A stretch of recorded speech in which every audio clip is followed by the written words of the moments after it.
My name is Nathan, and I came back after living in heaven for exactly 300 years.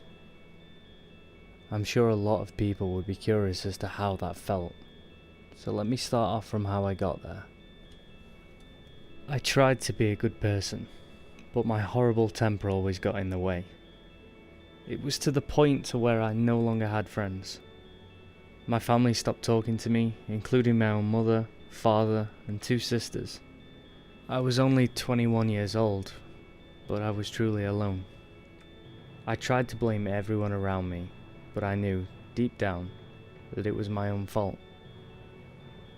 Enough of my sob story. Let me tell you how I died. I got off of my shift at the local grocery store and was walking back home. On the way home, a man walked up to me and asked, "Hey man, could you spare some cash? I lost my job a couple of days ago and I need to get some type of food for my kids." He pointed at a hungry boy and girl sitting behind him, but I scoffed and said, "Not that hard to get a job. Why did you even procreate when you're fucking trash?" I gave him a quick chuckle and walked past him when I felt a pain erupt from my lower back. The next couple of seconds were filled with a knife plunging into my chest.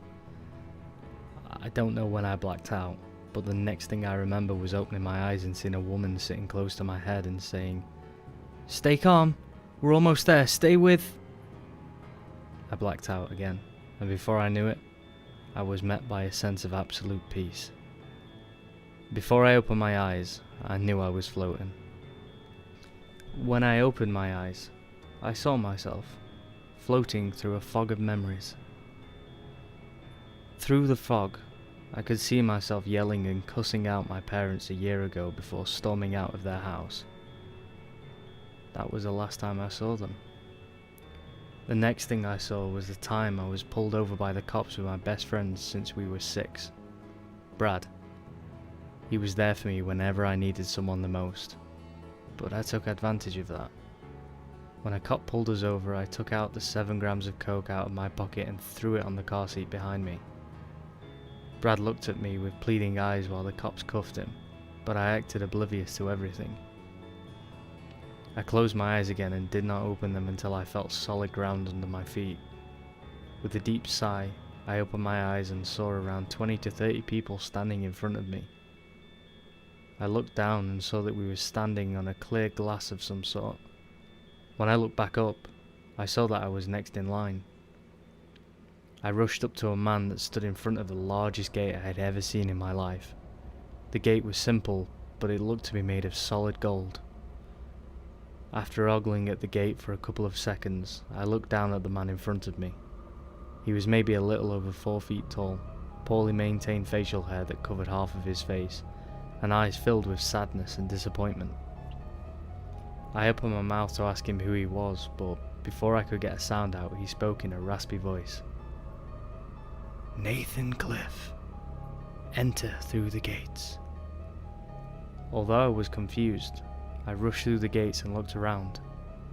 A road paved with gold, bodies made of solid light walking around everywhere, and other people walking around with dreamy expressions on their faces.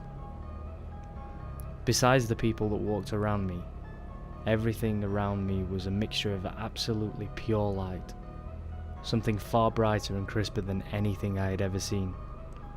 The only thing that stuck out like a sore thumb was a man dressed in all red with a piece of paper. Written on the piece of paper was the date. Somehow, whenever the man flipped the paper over, it gave the date of the next day, and an endless swarm of people surrounded the man.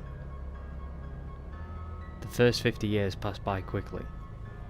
I met a lot of other people. We talked about our lives, but I quickly became bored. You can only talk to so many people before their lives start sounding the same. We never grew hungry, tired or thirsty, but it never ended my cravings. I wanted to get a good night's rest. I wanted to eat just 1 carrot and savour all of the taste. I wanted to quench a thirst with a cool glass of water, but all we had was each other and those damn angels that never said a word to anyone. For the next 110 years, I reflected back on my life. It may seem like a long time to think about 21 years of life, but you can learn a lot more about your life just by revisiting the same memory thousands of times. You learn to see things in more than just your perspective, in ways much more than the words said. It took me 160 years to finally snap. I don't know what came over me, but I wanted to leave this place. I wanted to go to hell. Anything would be better than here. This is when everything around me started to fall apart. It started with me walking up to the bodies of light we called angels. I tried talking to them, but they never responded back to a word I said. When I truly became desperate, I tried to attack them in any way possible. But anything I struck them with would just go through them. With every attempt, they just looked at them and said the same thing. Keep searching, keep walking, for you will find the answer. 80 years have gone by since then, and all I have done was failed attempts of attacking other angels, as well as asking everyone else if they knew what the answer was. Everything was a failure. I started to give up hope, but I started on the longest journey of my life. I turned around and started running as fast as I could. I would still see the man flip the sign over and tell us what the next day was. It was annoying at times, but it was really the only thing that kept me from going insane. 55 years go by. It is now my 295th year in heaven, and I started to see the gate I walked through 3 lifetimes ago. 3 years of constant running, and I don't feel like I'm any closer. But the scenery around me changes. I'm now surrounded by body parts and blood lying all around where I run. I came across a couple of heads, and whenever I see each one, I stop running and asking them what happened. Each of them said the exact same thing. Don't look for the truth. The truth won't help you. Endure the punishment. It only gets worse from here. I started to get scared. Not just scared for my life, this was far more. I was scared for my soul. The part that will never die.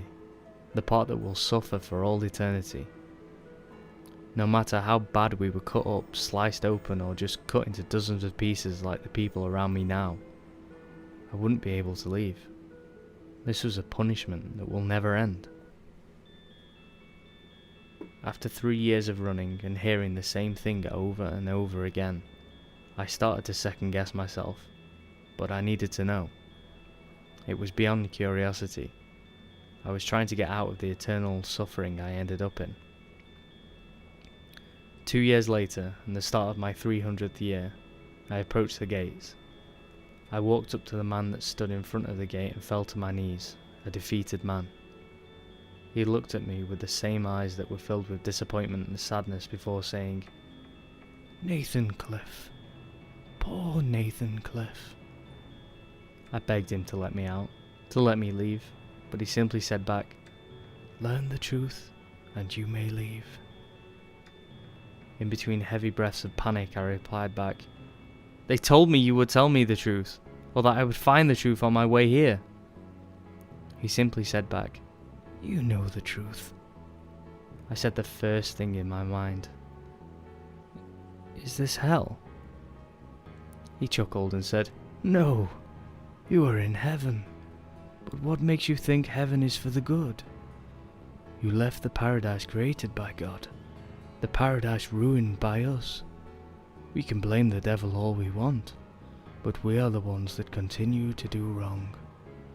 Do you think Lucifer continues to spread his lies to the people when the lies are spread for him? I wanted to argue with him, but deep down I knew that that was the truth. Humans are truly what ruined the world God made us. Lucifer may have tempted us, but we're the ones that truly ruined it. I woke back up and saw the woman that was talking to me before I lived through the scariest experience of my life. She calmly said, Don't worry, you're back now, don't go on us, we're almost there. I knew she was mostly saying it for herself, but I gave her my best attempt of a nod. She put the defibrillator back down and we were silent for the rest of the ride.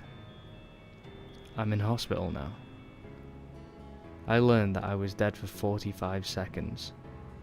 45 seconds that created exactly 300 years for me. I'm on my phone now. The doctors are done treating me. Pain is still erupting all over my body, but man does it feel good. I have a tray of food in front of me. Carrot sticks that I never liked, but it's bursting with flavour for me. Water that is quenching my parched throat. And after I post this experience to you guys, I'm going to enjoy a good night's rest. Hey guys, and thank you so much for listening to the latest in my CreepyPasta series. Once again, any comments, suggestions, feedback, pop them down in the comments down below. There's also a Facebook page in the description if you want to message me personally and give me any suggestions on there, feedback, criticisms, anything like that. I love having a chat with you guys anyway, and thank you once again, and take care.